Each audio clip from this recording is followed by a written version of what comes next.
Selamat datang kembali di pembahasan mendalam kita. Hari ini kita mau lihat satu aturan manajemen yang oke banget nih dari Richard Templer. Iya, dari buku The Rules of Management ya, yang bab 37 itu. Betul. Judulnya Latih Mereka Membawakan Solusi, Bukan Masalah. Sumber kita ya dari bab itu. Kita mau coba kupas gimana sih caranya biar tim kita nggak cuma ngadu masalah, tapi juga bawa ide gitu. Nah, ini penting banget. Pasti banyak nih manajer yang ngerasa, aduh, staff kok datang bawaannya masalah melulu. Bikin pusing kepala kan? Haha, iya, kayak tumpukan kerjaan nambah terus ya. Nah, aturan Templar ini kasih perspektif lain nih. Oke. Intinya sih, gampang banget kedengerannya, staff itu jangan dibiarin cuma ngeluh atau menggerutu, kata Templar. Menggerutu ya istilahnya. Iya. Menurut dia, ini tuh seringnya cuma kebiasaan aja, dan bisa diubah. Tapi, emangnya kenapa sih ini harus banget diubah? Wah, ini krusial. Karena kebiasaan lapor masalah ini, pertama, nyedot waktu manajer yang berharga banget. Itu jelas. Bener juga. Tapi lebih dari itu, ini sebenarnya bisa menghambat perkembangan staf itu sendiri loh. Kalau cuma fokus di masalahnya aja, nggak mikir solusinya, energinya jadi negatif. Tim jadi kayak mandik gitu. Oh, jadi bukan cuma soal waktu kita ya, tapi soal pengembangan tim juga. Tepat. Ini soal ngebangun otot problem solving di tim kita, gitu. Oke. Nah, Templar ini nggak cuma ngomong doang, dia kasih taktik yang spesifik banget. Dia bilang, kalau ada staf datang bawa masalah, kita langsung tanya aja. Tanya gimana tuh? Misalnya, oke, terus kamu mau saya ngapain soal ini? Atau yang lebih bagus lagi, menurut kamu kita sebaiknya gimana nih? Gimana menurut Anda soal pendekatan yang kayaknya agak langsung gini? Ini bagus sih. Bukan berarti kita jadi alergi sama masalah ya. Bukan gitu. Bukan ya? Oke. Masalah ya tetap perlu diangkat. Tapi penekanannya itu di pemikirannya. Jadi setiap masalah yang datang, idealnya si staf udah mikirin juga. Kira-kira solusinya apa ya? Oke. Jadi mendorong inisiatif mereka ya? Betul. Melatih tanggung jawab. Jadi bukan sekedar jangan ngeluh, tapi lebih ke kalau mau sampaikan masalah, coba pikirin juga jalan keluarnya. Gitu. Ada contoh nih dari buku yang menurut saya agak unik, sedikit nyantrik malah. Oh ya, gimana tuh? Ada manajer katanya dia punya kebiasaan aneh.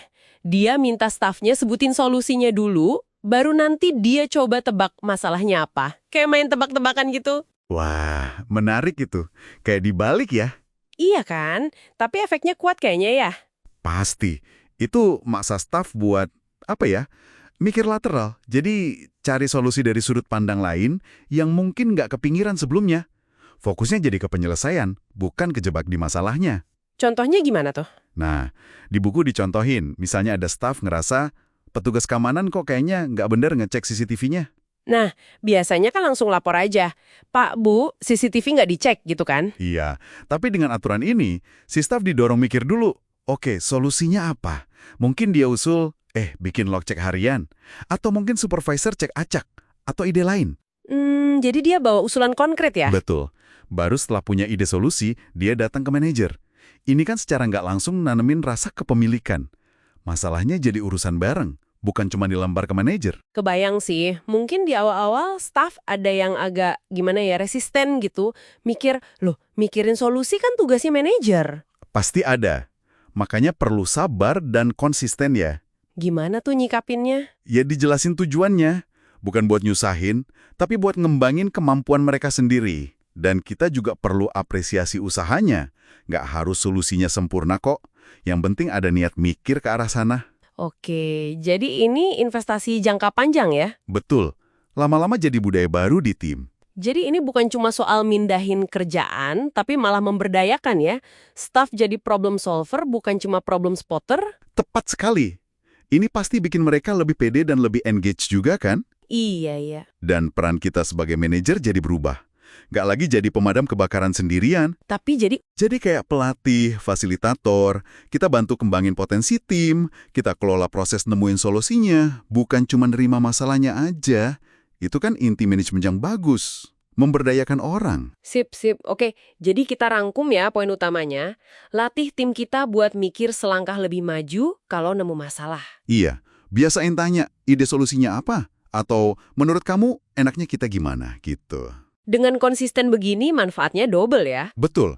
Beban kita sebagai manajer jadi lebih ringan. Tapi yang lebih penting, tim kita jadi lebih mandiri, lebih bisa diandalkan, lebih proaktif. Kemampuan tim buat hadapi tantangan jadi naik level. Nah, sebagai penutup nih, ada satu pertanyaan buat Anda renungkan di rumah. Apa tuh? Kalau tim Anda udah mulai terbiasa nih bawa solusi buat masalah yang udah ada, gimana caranya kita dorong mereka lebih jauh lagi? Biar mereka proaktif usul inovasi atau perbaikan, bahkan sebelum masalahnya kelihatan atau jadi besar. Menarik tuh buat dipikirkan. Gimana caranya dari reaktif jadi proaktif ya? Iya, sesuatu untuk dipikirkan lebih lanjut.